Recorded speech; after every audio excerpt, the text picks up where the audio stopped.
Look, I asked what people wanted to have me react to, and this is a video that I got. And I've met this guy a couple times. I've never done a reaction video, but it's time. It's time. So, Doug Andrew, here we go, man. This is like, here we go. You did the video. You know, I know that you have a video that shows up pretty early. Yeah, I've done a video on Doug and his philosophy and Laser Fund. I've done a lot of reviews on his book. Misfortune was the early It was a Laser book, Fund is the one that I did the review on. But listen, it's no secret I don't agree with really anything he says. I think we chose this video to react to simply because we watched the first 3 minutes of it and we're like, it's not even accurate what he's saying. So he's talking about index universal life versus whole life, and why index universal life is going to beat whole life. Yep. And again, he's going to be making cash value arguments, not even understanding the macro impact and what we're talking about. But totally. Let's just get into it, though. Let's see. We might have to fast forward some. IUL dwarfs whole life. There's to get your attention. Dwarfs whole life. Interesting. Dwarf. This episode, I'm going to address the topic, infinite banking with IUL versus whole life insurance. Get ready, because you're going to understand some things that most whole life agents do not understand. Kind of a dick, but the cadence is really weird. Yeah, I'm not a fan. I've always questioned that, and I want to say this too. The title of this is Infinite Banking with IUL versus whole life. Infinite Banking's founder and writer was definitely not an IUL guy. He was 100% whole life. Nelson Nash would be rolling over in his grave right now if he watched this video. Yeah. Like it's bad. So that's the author. I actually flew him in, interviewed him twice. Nice. Amazing guy. Yeah. Couldn't get to full agreement on numbers and concept, but overall learned a lot from him. And one thing I know is IUL was not in his vision or in the book. So it's not at all. It's weird because he's calling it infinite banking concept, but then using his spin. So it's not really infinite banking concept. Yeah. Well, the infinite banking concept, there's a lot of people that are using it in different ways now and probably never even read the book. Right. So and they don't understand it, but I mean, this is just an example. Just know, like, you can't do infinite banking with IUL, but investors by understanding the merits of max funded life insurance. Now, why do people overfund or maximum fund a life insurance policy? I'm going to explain why and give you the basic difference between whole life and universal life, and why a properly structured maximum funded indexed universal life will knock the socks off of a whole life insurance policy for the just this terminology of knock the socks and dwarf and like all this kind of stuff is just such a weird vernacular for me. I gotta be honest. Well, I think it's because he's like 75 years old and it's like old school, like whatever. Different. But I will say, I want to say this before he gets into it. He's right. If you're looking at the illustration, an IUL is always going to win on paper. Right. It's like if you're comparing whole life to IUL on an illustration. But we want to compare reality, not just projection, not just... Exactly, 100%. I think that's important. Infinite banking concept. So, in a nutshell, for years, there were two types of life insurance: term insurance and whole life insurance. Term insurance is where you are simply paying for the pure cost, the mortality cost, if you happen to pass away. And so you pay a premium based upon your age and your health and so forth, based upon the mortality table. Term insurance does not accumulate cash, generally speaking. And so if you win, you have to die. But see, when you pass away, it pays out a death benefit. So it's a nice way, an inexpensive way to insure yourself. But term insurance gets more. Okay, here's the first issue. It's an inexpensive way to insure yourself. I disagree, because only 1.1% of policies pay out. Mm-hmm. So if you're paying and you don't actually get a payout, was that inexpensive? And he's about to make the point here. It gets more expensive through the years as you get older, but we also have to take into consideration when you pay $1, nothing coming back from that dollar, there's a lost opportunity cost to that dollar. Right. What would that money have become if you didn't have to have the term insurance? And so I just think that like that's fundamentally something we should talk about. Yeah, absolutely. I mean, I think if you look at that and you compared and you said, hey, I'm going to pay $500 a year for 10 years for a premium, you're paying $5,000, right? On that premium. And if you don't die, which is obviously the goal, right? And what's that $5,000 worth over the next 30 years? Right. What's the opportunity cost behind that? Right. Yeah. And so when we look at that and then we compare it to like a whole life policy that you could absolutely say, I'm going to put $5,000 into a whole life policy, have permanent insurance coverage and have more cash than you actually put in the policy by that time. And so, yeah. And so here's one point I want to make that it's not really to do with this video, but Sure. I think it's an important thing. Sure. I recommend, and this is very different than infinite banking concept. Okay. That the first consideration in insurance is the proper amount of insurance. Okay. And my belief is I buy insurance for economic value replacement. Mm-hmm. That if something would happen to me and I died prematurely, it is part of the solution to indemnify what I would have earned had I stayed alive to perpetuate my legacy and support my family. And so a lot of people reduce the death benefit so much that if they die, they leave their family in harm's way. Yeah. And so that's where there is a time and a place for term insurance. Sure. To get the proper amount. If it's convertible, I was going to say, you want a convertible. So regardless of your health, you can convert it to a whole life policy, which might mean it's a little bit more expensive with a whole life company versus just a term shop that only sells term insurance. And 100%. so that's something you're maybe looking at. Yep. And so the right amount of insurance is the first consideration. The right type of insurance is the second consideration. Both important.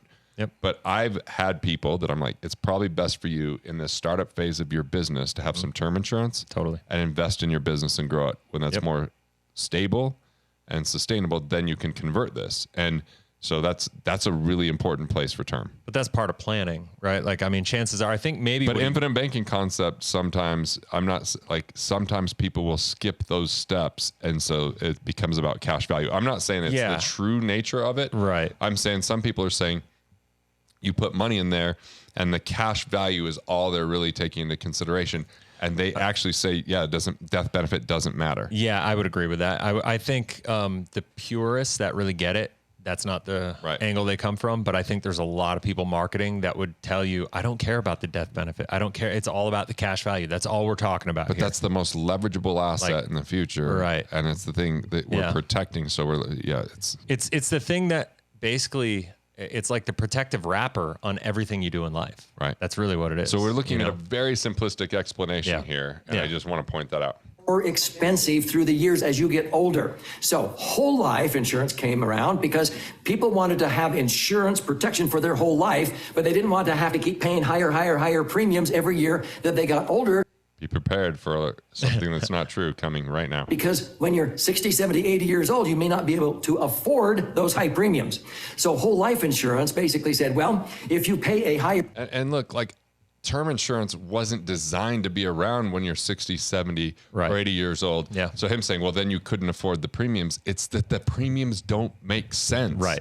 Because the insurance company is phasing you out. Yeah. That's a different philosophy. So we have to like really boil down what's going on. Right. That if you kept a term policy from age 20 to age 83, you'd be paying more in premium than the death benefit if you kept it that entire time. So that's why people go with level term or they drop it, because part of the philosophy is I'm going to buy term, I'm going to invest the difference, and one day I won't need insurance because my assets will be insurance. Totally. The problem is I only like to pay for insurance if I'm paying less than $1 for $1 of coverage. When I have my assets do my insurance, I'm paying at least $1 for $1 of coverage. Yep. So the question is, can I be more efficient transferring that risk to a risk management company, or keeping that risk myself and locking away my assets? So this is the point. If I pay off my mortgage, I have a choice whether I carry homeowners insurance. True. If I decide to drop homeowners insurance, let's say it's $2,500 for my $1 million home. It's a pretty expensive policy. Yeah. And I go, I can now save the $2,500. Self-insure. Exactly. I have to have some amount of money set aside relatively liquid and safe in case something happens to my home. Yep. And by the way, what if I did that in 2020 and had to rebuild in 2021 because it burned down?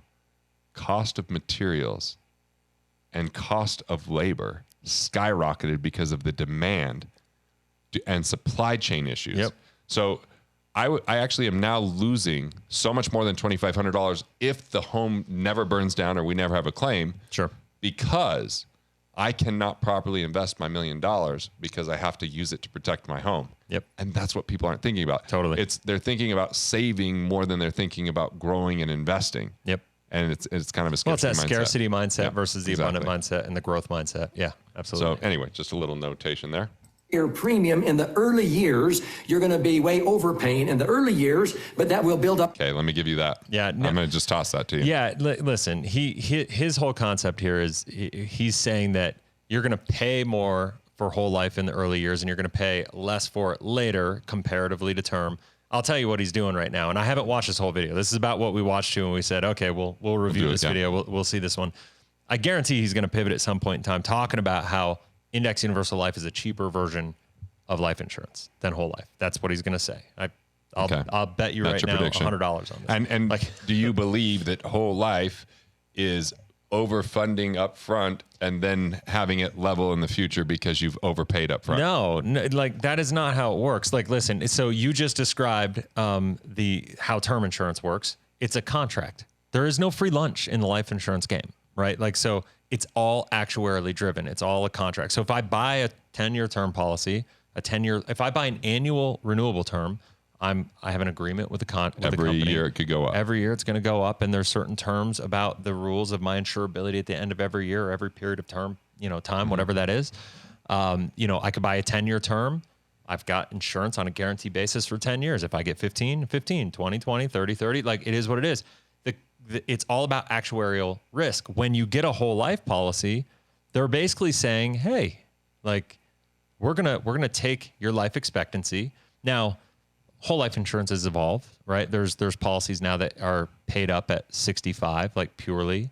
The traditional ones are now like 99 to 120 or full pay. The longer out you go, actuarially speaking, they take your total mortality expectancy and they put it into a calculator and they level out the premiums, and that is what it is. Because and is it a little more expensive on the front end? Sure it is, but it's level and it's predictable and it's controllable, and that as you get older, it's just going to get better and better and better. You're going to have control, and the liquidity in the policy, like from a cash value perspective, I don't know where he goes with that. I guess we'll have to see, but like I look at this and I go, you're not overpaying. And I think maybe what he's saying is that technically speaking, and I can't stand this term or this definition, is that dividends paid back to the policy are technically what return premium of an overpayment, which is part of why it's got the tax benefit. Which is why it's got the tax benefit. Yeah. And that's one of Dave Ramsey's big arguments, right? And that's what he's saying right here. If that were the case, if I were paying in $10,000 a year, a premium, and I was getting a return of premium in the form of a dividend because I got overcharged, then you wouldn't ever be able to be in a positive return in that policy. I would never be able to have more cash value in the policy than what you put in, than what I've contributed. Right.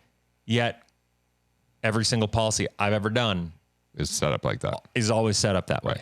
So explain. So that's why I think that makes no sense. Yeah.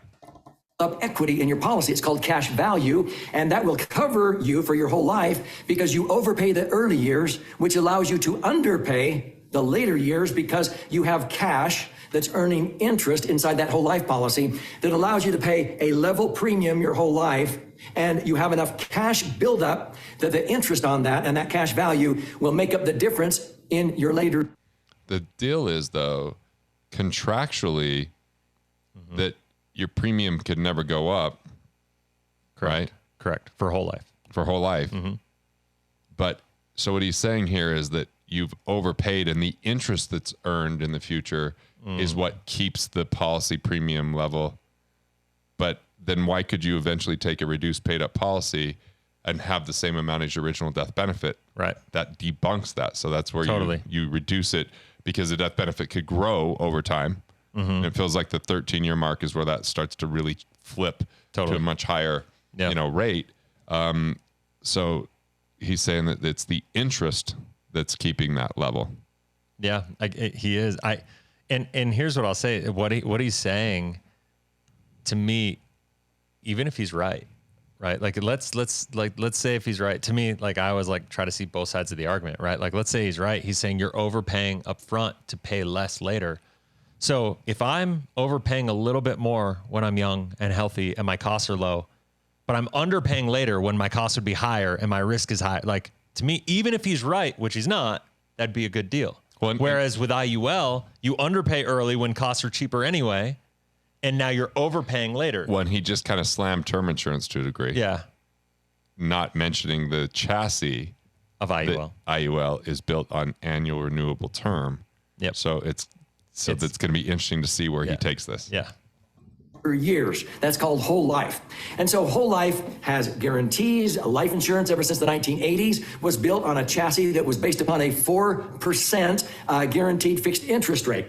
Well, okay, first off, the 4% guaranteed interest rate, I've only been with insurance companies that have always paid a dividend above the guaranteed interest rate, number one. Correct. Number two, and I'm talking 100-year minimum is my threshold. Yep. Number two, it's not even actually 4% on the guarantee because there's a cost of insurance. So like on the whole life side, you're not getting 4%. That's the gross. It's less than that after insurance expenses. But then there's dividends that get paid from a mutual like company, especially that's saying, hey, we're participating, you're participating in the growth and the benefits of the company. And so there's companies out there, a dozen, that have always paid more than the minimum guaranteed. Once they're paid, it becomes the new minimum guaranteed. So this notion of 4% guaranteed fixed interest rate is contractually accurate. Not the reality of what you'd get if you got paid the guaranteed. It would be after expenses, so it would be negative for several years and take a long time if it ever broke even. And ultimately, the dividend negates that because once it's paid, it becomes a new guarantee. Yeah, and hopefully that's not too confusing the way I said it. You're 100% accurate. I don't think it was too confusing at all. But I would also say he just said life insurance since the 80s is built on 4%. I know he was talking about whole life insurance before, but then he just said life insurance in general as a blanket statement. But the reality is in early 80s, UL came out. Right. And that didn't have 4%. Wasn't it 78 that E.F. Hutton came out with the first policy? Yep. And so 45 years ago. He's saying cash value. He basically pivoted and made it sound like for a long whole life's been around much longer than that. And UL came out, it didn't have a 4% guarantee. Although the really old whole life didn't really grow in death benefit. It was just this cash value thing that went up, and it's changed over time. The really old whole life was all basically 100% base style policies. Right. There was no paid up additions. PUA, paid up additions, where you could put more in to fuel it. Right. Which he's calling max funded is one of the terms he's using. Right. Yeah. Well, whole life has merits because it's structured to be able to give those guarantees. But in a low interest environment like we have been in recently, where a lot of banks and so forth and the Fed rates and the U.S. treasuries are under 1%, how are insurance companies going to continue to be able to cover you for your whole? Well, first off, let's talk about that in the general fund. One of the unique things that insurance companies can do is have a 30-year bond that most individuals don't, because if they can hold it to maturity, they can take the higher interest rate years and lock that in. But ironically, there's three things that help them out. Policy loans. Because people are taking policy loans, that interest then comes in. Number two, the cost of insurance, especially term insurance, because when people pay for term, and never make a claim, it helps enhance the dividend. It's a profit center. And the other profit center is IUL, because they can change the cost to a guaranteed cost versus the current cost to help support. So the very thing he's teaching is how they do it. And by the way, now interest rates are much higher. That was where I was 5%, he's like, what are we going to do with 1% 7%? And so he's looking at the worst case scenario, which is great news because I had my policies during those times, and they still and I'm great with that. Yep. And by the way, when there was really low interest rates and there was other opportunity, I used the cash to acquire assets. Now, it'd be fine if I never did, but it's something that I find to be interesting here. And so, ironically, the very thing that he's bagging on, his policy helps support. Absolutely. Life based upon 4% when they're not able to earn 4% maybe. This is putting insurance companies into a bind. And so that's why. He's also not talking about the arbitrage that happens for insurance companies due to policy lapsing. Right. Like breakage. So that that people cancel, they switch. There's just all this stuff because there's more upfront expense to every IUL, any cash value policy, because there's surrender charges in the IUL. So that's interesting here. That's what he's trying to say. Yep.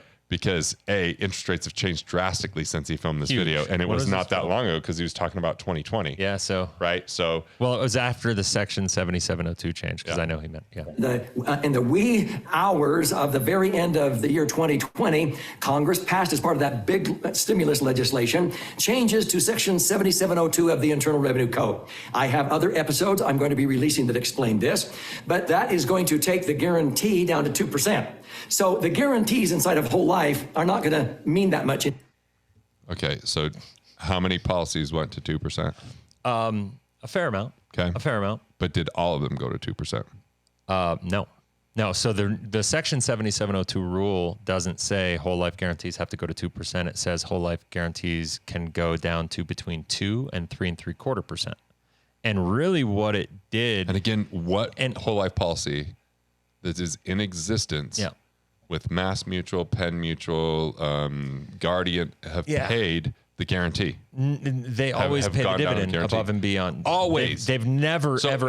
They could absolutely go to the guarantee. But we haven't seen it in 180 years. He's saying after 180 years, something that hasn't happened in 180 years, as if this is the common thing. Right. Doug, come on, bro. I know. Come on, dude. It's nuts. And here's what I'll also say. So the 2%, he's touting that 2% guarantee now as a negative. And he's going to go to 0% with his IUL. Right. Well, and the deal is the 2% and I'm going to get a little nerdy for a second, but the 2% to 3.75% flexibility, what that did was, he's right. There was stress on the general funds.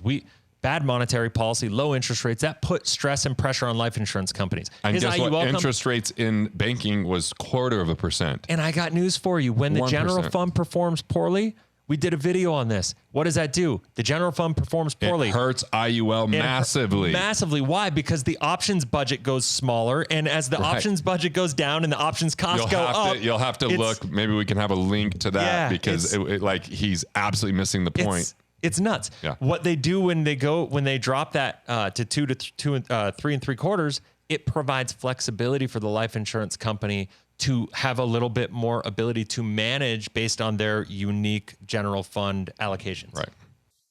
Anymore.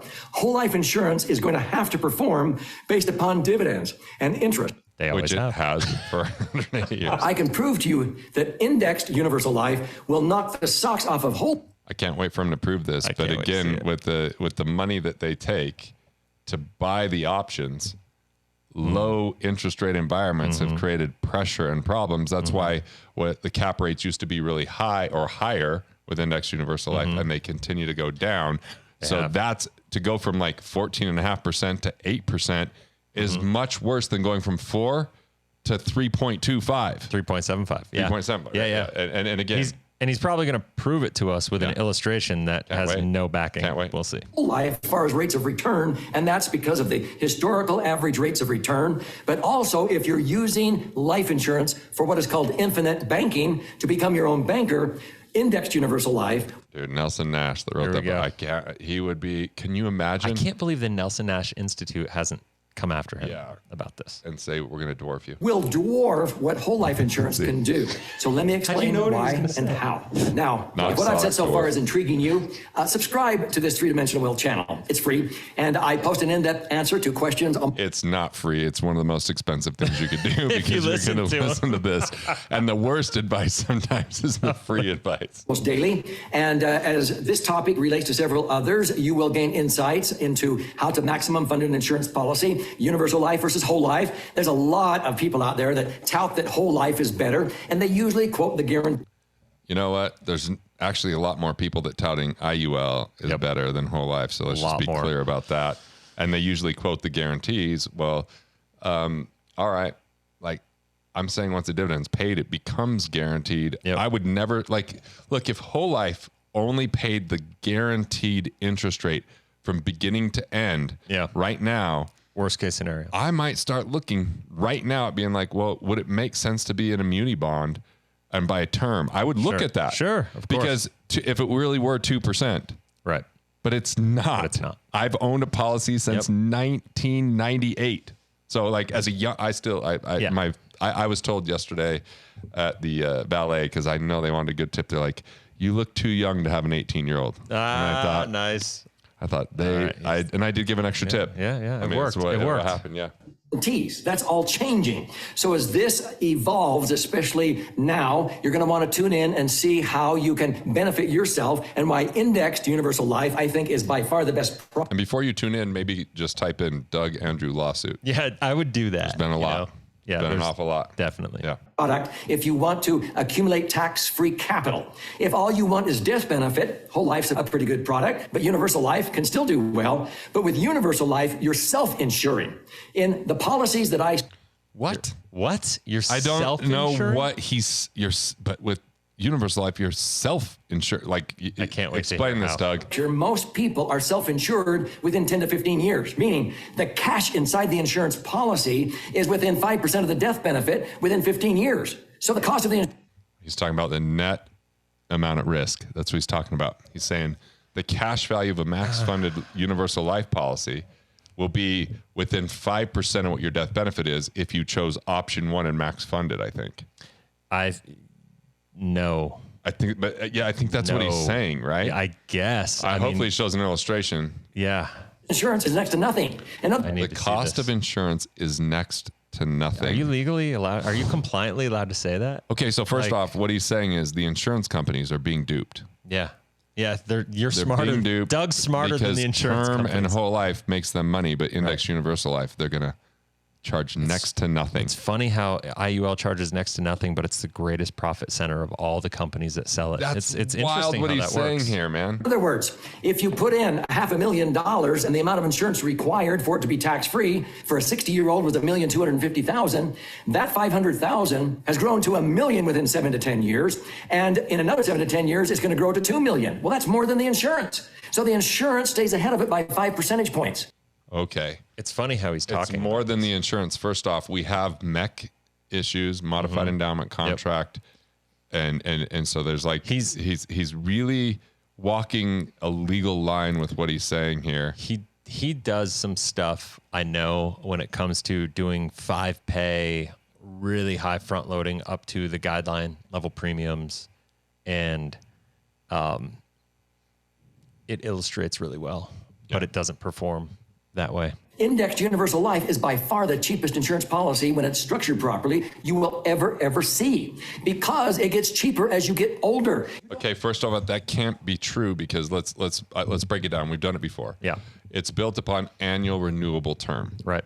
Where and so there's a mortality experience. The older you get, the more the cost of insurance goes up. But what he's talking about is something called the net amount at risk. Mm-hmm. The net amount at risk is the death benefit minus the cash value is what you're being charged for on the insurance.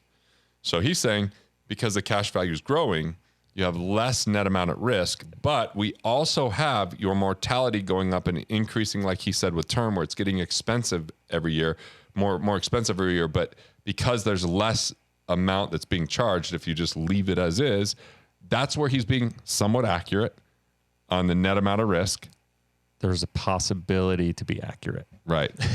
But that's what he's talking about. But he's also not talking about mortality experience. No, he's not. And we don't know what the insurance companies are going to do, but I kind of look at it and say, well, what have they done in the past? And in the past, they've always raised charges, and they've always raised the fees, and the mortality costs have gone up. And so he's been in this for 45 years, he said. Yeah, I mean, which is what before I want, IUL Doug, existed. why don't you show the very first IUL that you got people into and how it's performing today. Yeah. And because that should have millions and millions of dollars because it's doubling every 7 to 10 years, tax free. They should be able to take a ton of money out of it. There should be no insurance expense. I want to see this because he's been doing this for so long. Like, look, I can go to my policy that I did at a mere $50 a month 25 years ago and show that. I can show clients for years. Like, sure. But like, I want to see this from this long ago. He'll never show it. Don't need guarantees because the cash equals the death benefit or almost equals it based upon the TEFRA tax citations, which I explain in other episodes. He doesn't show it. Now, let me explain why people would even consider using an insurance policy as their own bank. Life insurance for over 100 years is a sacred cow. In the Internal Revenue Code under Section 72E, 7702, and 101A, it explains that money inside of a permanent life insurance policy, and by the way, indexed universal life didn't come out until 1997. Universal life came out in 1980.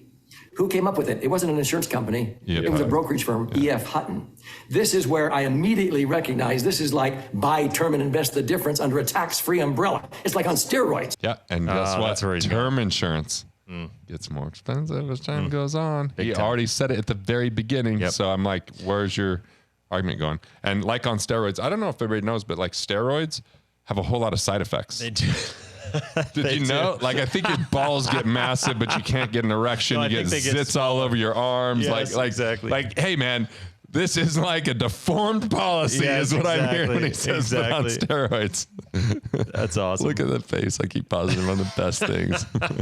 Well, it's true when you use universal life for the infinite banking. Which is absolutely not anything the Infinite Banking Concept Institute would ever endorse. Like, all I can tell you, like, what do you need for banking? You need guarantees. All I would say, if you want to think about banking with an IUL policy, look at the guarantees in the policy. Like, that's it. Well, and the more you use it, the more we can have some issues and risk because 40% of the time, it's not performing at the level that it's shown year to year on the illustration. On the illustration, correct. Concept. It's like infinite banking on steroids. So, TEFRA, different TAMR, or tax citations. Section 72E, 7702, and 101A say that when you put money into an insurance policy and you take the least amount of insurance the IRS will let you get away with, it accumulates your money tax-free. You can access that money tax-free. And when you die, it blossoms. It increases in value and transfers income tax-free. Nothing else does that I'm aware of in the Internal Revenue Code. Yeah, let's talk about that. Go ahead, start. Whole life? I mean, yeah, I like, there's nothing else. I mean, whole life I think whole life's been doing it a lot longer. Whole life's been doing it a lot more predictably, consistently. And let's just talk about businesses and real estate. Let's talk about real estate, for example. Cool. Real estate, you can depreciate for tax purposes. You can 1031 it to another like-kind asset, not pay tax on it. You can borrow money against it, tax-free. Leverage. You can pass it on to the next generation with a step-up in basis, which means it goes to them without tax. Sounds like pretty awesome. Maybe we cracked the code.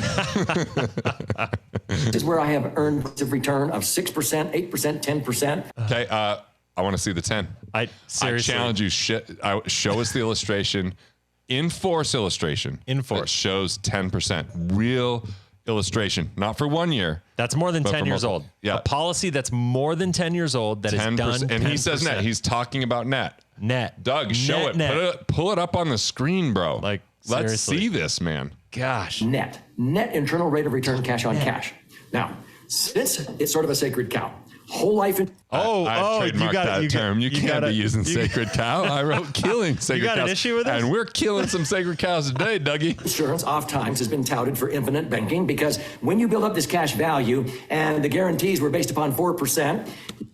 Again, why are we talking about 4%? Right. When this thing has always paid a dividend. Now, okay, if we're going to compare apples to apples here, Dougie, you need to now only talk about the guarantees of your policy, which, by the way, have been enacted. Guaranteed there's been a year where you got the guaranteed nothing because the market went down. Correct. So we're talking about whole lives that we have that have never paid the guarantee, always paid more. And you saying that that's what you can expect. Yep. And by the way, if we're going to talk guarantees, let's talk about the guaranteed cost side of your plan, since you say it's nearly free or whatever the hell you said. Right. Like, I want to be nice because I've met you before, but come on, dude. Well, we just did this video. What did we do? We went through. We dismantled the and we showed on their illustration. Somebody had $240,000 of premium, and we looked at it was 120 whatever thousand in charges. That didn't even cover the what loan about the expenses. nearly free? I thought it was going to be nearly free. I don't know. Yeah. We have a different definition. You can borrow money out of your whole life policy, and they'll charge you a nominal interest rate, and then they'll keep crediting you a little bit higher interest rate. So if you borrowed, Okay, let's go here. Let's go here because, again, he's going to talk about wash loans or index no, he's loans, using the index loans. He's talking about you're gonna borrow at a percent. But there is there's something called direct recognition where you can borrow from your policy in a whole life, and you're going to get credited the same rate. Correct. So like, again, like, stop with the misinformation here. Right. you might be guaranteed 4, so you're being guaranteed twice as much as they're charging you, which is good. No, that doesn't work that way. It doesn't work that way. What is he talking about? You can't go in a whole life policy and borrow at 2% and get 4. No. That's not an arbitrage structure in here. No. All they've ever been able to say is, well, universal life doesn't have the guarantees.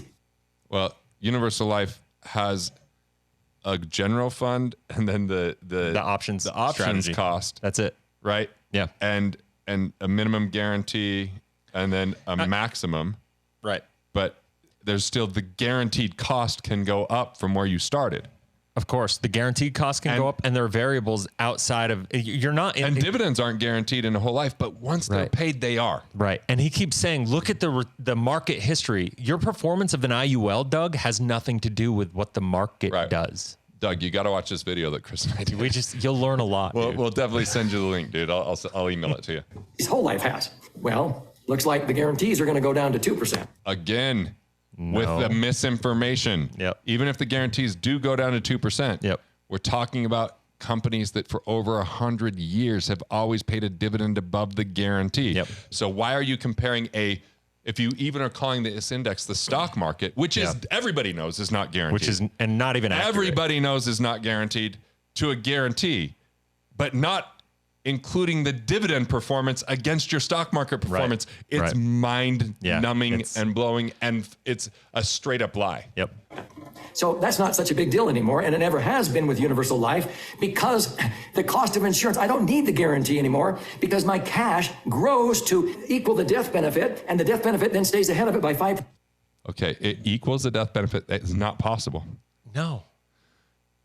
Show me one illustration. So what he's saying is that the death benefit or the cash value goes up, the death benefit's going to stay level, and then the cash value will get up to the death benefit, and then there will always be a little gap. 5 percentage point gap. So if you have $1 million, if you have $1 million of cash, he's saying you'll have 1.05, 1,050,000. So they're going to have 50,000 net amount at risk, the death benefit minus the cash value. That's what he's saying. But show me one policy. Show me one policy that's one policy where it's only 5%. One, please. Yep. That's been in force for 10 years. I know you ride bikes. I'll buy you a Harley. Yep. Yeah, exactly. You in? Yeah, let's do it. Let's do it. All right. Percentage points. If I have $2 million of cash value, the death benefit's going to be $2.1 million. If I end up with $4 million of insurance, then the death benefit's going to be $4.2 million. Show me. Most of the money is my money. So the cost of insurance goes down as you get older. By the way, it's going to illustrate showing. By the way, but that is not true. Your cost of insurance doesn't go down as you get older. Your mortality goes up. Right. The net amount at risk he's saying is going down, so less is being charged. But technically, if we're being legal about this, that is illegal to say the cost of insurance goes down as you get older. I don't know how he gets away with it. started this by saying term insurance gets more expensive as you get older. I guess he's looking for another lawsuit, Garrett. Like he's just. Now, I explained this in other episodes, but let me share with you why the banking concept is so dynamic with indexed universal life compared to whole life.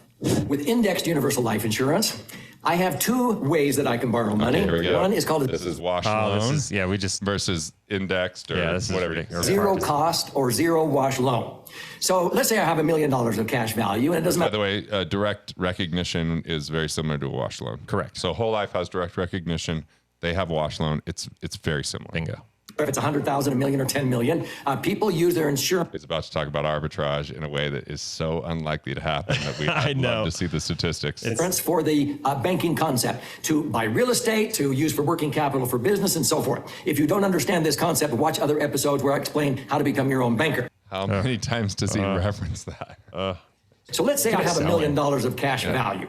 If it was a whole life policy, I could borrow that and they will credit me a little bit higher interest rate, and I'm paying myself. They don't actually credit you a higher interest rate. No. Well, I mean, potentially they could. There was that time period for sure, right? Circumstantial. Right, but it's not the typical thing. It's not the principle. Yeah, it's not the principle. Of interest as I put money back into the policy and so forth. Folks, that's okay. Yeah, if you borrow it too and you earn 4% is 100% more than 2%. I get it. But those guarantees are going down.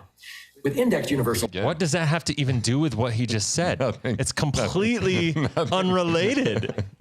I've always been able to borrow it too, and they credit. Which, by the way, sorry, but like he's talking to a bunch of people that don't know what they don't know. Right. Which would have been me if I wasn't in this industry. Right. And he's just which would have been you if you weren't in this industry. And he's just speaking about things that people don't understand. He's speaking to IUL agents that don't understand whole life. And so he's speaking like, it's mind numbing. Like, and I know he knows what he's doing. Right. Like, it drives me freaking crazy. How do you feel about it? Too. And people say, well, that's a wash. Well, that's not the way I usually borrow. I can do that. I opt for the indexed or participating loan. Yeah. This is where the insurance company goes, well, you can leave your money with us as collateral, and we'll keep crediting you whatever the index or indices that you're linked to are earning. So many, many years. That's a lie. Okay, so, wait. He said I earn 10%, 16, 25, or even 55. Let's see this. Okay, let's see this. Okay, we'll listen to this and then we'll react. I have earned 10%, 16, 25, even 55%. Some years I don't earn that, but the average has been 8, 9, 10%. So to keep it simple. How is he earning 55%, dude? Say 10. To keep it simple, just say, let's assume we're going to make 10% in our IUL, just hypothetically. By the way, so he thinks Warren Buffett's an idiot. Because Warren Buffett's like, hey, if you can get 6% in the market long term. Doug Andrews way smarter than Warren. Yeah. Like obviously. So here, let me explain how this is going. IUL has had an interesting history. The problem is he's going to be dead when all this stuff implodes on his clients. Yeah, but his son and his kids are going to have to inherit. But I mean, his son, has already been involved in plenty of lawsuits. Which, by the way, guys, go look up Aaron Andrews' lawsuit. Like they've all got it. Like the fact that people don't see it is mind numbing to me. But I got to admit, they got cojones to keep saying this stuff. It takes some cojones. I don't know how compliance with these companies is allowing him to get away with this stuff. Like it is straight up inaccurate, and it's straight up lying. Because I know I feel bad because I've had a nice conversation with him. I didn't know all this. I didn't know any of this until someone sent me a video to react to, and I reacted, but I didn't hit record. He's probably using your book to sell his product at this point. I doubt it because so here's the deal though. IUL has had an interesting history in the sense that back in 2010, people were illustrating these things at 10%, and being like, oh, the cap rate was 18%, right? And it was nuts because options were low because we were coming out of the Great Recession. So options were low. Not a lot of people because the market was going up. Yep. It is what it is. A couple good years. They had a couple good years where it was illustrating the general fund because the interest rates back then were higher, right? So general fund was creating higher options budget. Cost of options were low. Cap rate, those determined the cap rates, par rates, and all that stuff. We went through, had all this stuff happen in 2019, 2018. A lot of companies started entertaining the idea of no cap indexes. So that's where he's saying I can get 23 and 55% and whatever annually. There are situations where if you do point to point and they got in at the very bottom today. I've seen them and today? It's happened. Even today? It's happened. If you go through but it's not the whole policy. It's if you pick the bottom of COVID, when the market crashed, the day it hit the bottom, and then the annual point to point where you got in that day and you ended on the next year on the anniversary at the peak, it was like 54, 55%. That is a unicorn situation. You cannot plan for that. You know what I mean? And he's using, and so the guy's sold thousands of policies, I'm sure, throughout his career or whatever, and his agency and his organization. He's got 115,000 subs, so I'm sure he's, got a lot of clients out of it. and he does other marketing. And so I'm sure he's got a client that got to take advantage of that. And I'm sure he got really excited and he made a YouTube video on it. Right. And is showing everybody, see what you can do. I got news for you. That's not going to happen for you 99.99999% of the time. Yeah. So okay. Just know that. If I'm earning 10%, and this 10% thing, like, I'm sorry. Where's it coming from? Where's the 10% happening? It's in his dreams. Right. Like an indexed or participating loan, they're going to charge you a little bit higher interest. So they might charge me 4 or 5%. Let's say 5. So they're charging me 5% to borrow on an index loan. So on that $1 million I borrow, they're going to charge $50,000. Do I have to write out a check for that? No. It's really just sort of a phantom loan in the first place, but they deduct the $50,000. Okay, we have to go back to that. It's a phantom loan in the first place. it's like, how does he get away with saying that?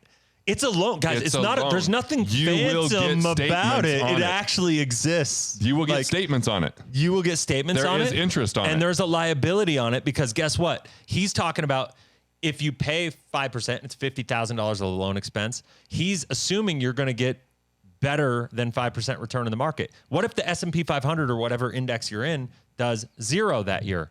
You have to come out of pocket or use cash value in the policy to pay that expense. Like From the $100,000 I earned that year. Because if I earn 10%. What if he takes the money out and loses it?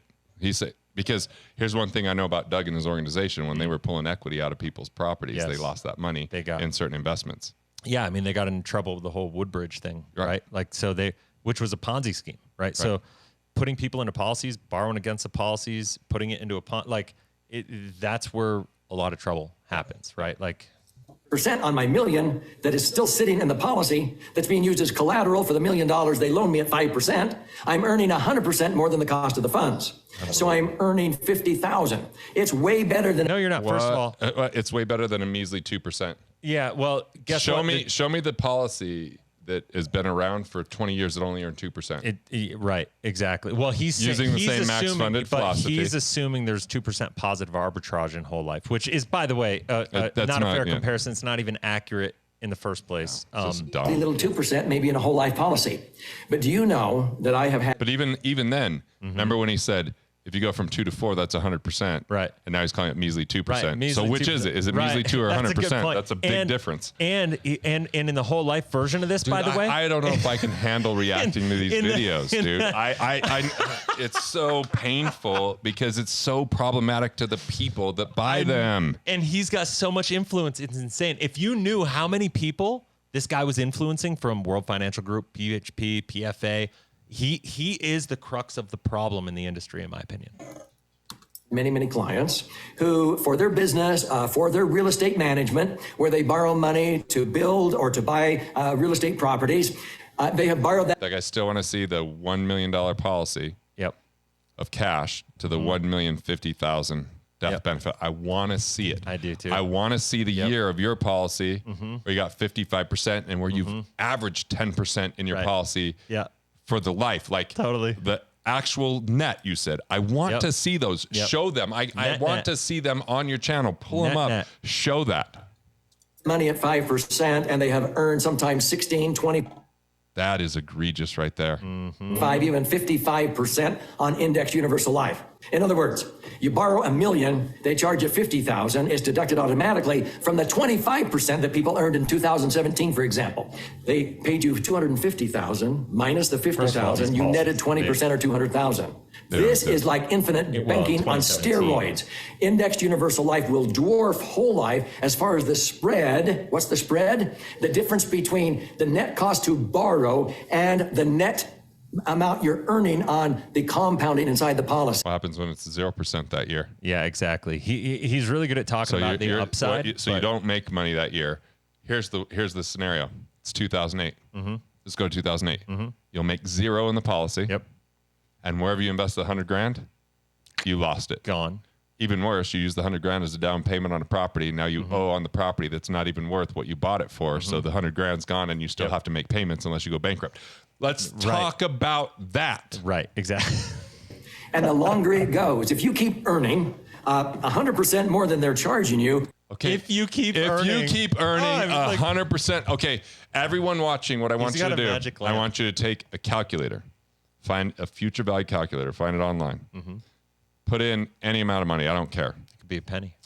Any money. And I want you to put 100% return for 50 years. That's amazing. And you now are the richest person on the planet. You're Solomon. You have more money than the U.S. The Rothschilds are upset because you have more money. Jeff Bezos is a pissant at that point. Like, come on, dude. If you just keep earning 100%, you got this. Just 100%. Hey, good news. You got an IUL policy Just somewhere, right? Like, you could dude. go do this. Oh my God, I have one. I haven't been doing this. This one compounds and grows tax-free. Pretty soon, you're earning, let's say 10% on twice. 100%, 10%, 0%, 55, 26. Do I hear another number? Throw out a number. Fired up about this as me. Money that you're paying interest on. But as it grows, you can keep borrowing more money. This just keeps getting better and better and better as you go. So if you're intrigued with infinite banking, becoming your own banker, I can show you, I can illustrate that a properly structured indexed universal life insurance policy will actually perform far better for infinite banking than whole life. And I've had many whole life agents, when they finally listened and they finally saw the illustrations, they went, oh my heavens. Oh, there we go. There it is. Oh my God. There when it you is. saw the illustrations hold on. that never matter. I have an illustration for you. 20 million. 20 million. Just picture the illustration you had. 20. Do you want 20 million or do you want 200,000? Yeah, exactly. All you got to do is earn 100% year in and year out, which Ray Dalio never did. Warren Buffett never did. But you know who did? My buddy Doug. My buddy Doug. He's killing it. This knocks the socks off of whole life. Yes, it does. Dwarf, if you not the watch socks. episodes Yes, it does. that say whole life is better and IUL is not, they don't know what they don't know. You know, I don't know what I don't know. I don't. I just wrote What Would the Rock Fest. Dude. I don't killing steakhouse. I just have been doing policies that I can actually show that are 25 years old. I want to see his policy that he started in 1980 because he was in the business. He was, and my guess is he did UL before IUL. Right, and I want to know. Like, let's see your history here. Yeah. Make sure you don't make the mistake of doing something that's good when you could have done something that was better or even best. So if this is intriguing you, subscribe. Please don't. Please don't. Please don't subscribe to this channel. Okay, dude. Why? And if you my have, blood pressure's so. I had just been working to get it down, and I had taken it the other day, and it was the best it had ever been. And now it's ruined. It's so frustrating. It's so good for you. Now you're got to watch our other videos because our other videos dissect this and show and verify what's going on versus just throwing philosophies out there. So, just 100%. I know. Just arbitrage 100%. I mean, seriously. First of all, that was I earned 55%. That was a 15-minute video, right? And that 15-minute video, how many times did he say the same thing over and over? Knock your socks off, dwarf. Dwarf. Yeah. You know the terms? What are the different terms? Tephra, Defra, Tamra. Yeah. Like 7702. 7702. Whatever 72A. Like all the, yeah. Like he does that all the time, and that's fine. Like here, but the bottom line is when you're just talking, he didn't show anything there, right? And he's talking in this like general theory philosophically about like illustrations that, by the way, don't matter. Like illustrations don't matter. He's, you know, it reminds me of. God, it drives me nuts. So I had this friend in college, and my wife was friends with him in high school, and he just would say the craziest stuff. Like, my mom was in the hospital. She was just there for so long they made her a doctor. I'm not lying. And then he had this. His parents had this little house, and he's like, "Oh yeah, there's 2 vipers in the garage." Like, this house definitely doesn't have 2 vipers in the garage. And then he's like, yeah, I was a dart champion at 12. I mean, you're not legally allowed to go in the bars, but they let me in because I was so good. And so he'd always tell these stories. And one day I was drunk and we're at this bar and he's saying something. I go, oh, he had just said, you know that big project that happened in Cottonwood? I'm like, yeah. He's like, yeah, they made me the lead architect. I'm like, oh my God. He didn't go to school for architecture, right? And this is a major, like, huge commercial. And so drunk, I look at him, I go, you know what I did? It's like, what? I'm like, I jumped over the mountain the other day. Just flat-footed, jumped over the Wasatch Mountains. Actually, it was right over Olympus. It was amazing. And he could tell, like, I was just being a total dick, and walked away. And then we just laughed. But that's what this reminds me of. Yeah, totally. Just say crazy things. But here's the deal: that with no validation or proof, he's taking and he's acting like this happens all the time. So show us one. We're not even asking for the 10-year old policy. For 100 people, show us one that's 5%, just barely trailing behind, no cost of insurance or next to nothing. The 55% return on point to point. Yep. The 10% a year, year in and year out. 55% point to point. I know he's done it one time. One time. I want to see. Show me 10 policies out of all the hundreds that you've done, thousands that you've. Show me 10 policies that have done it. Show me 5.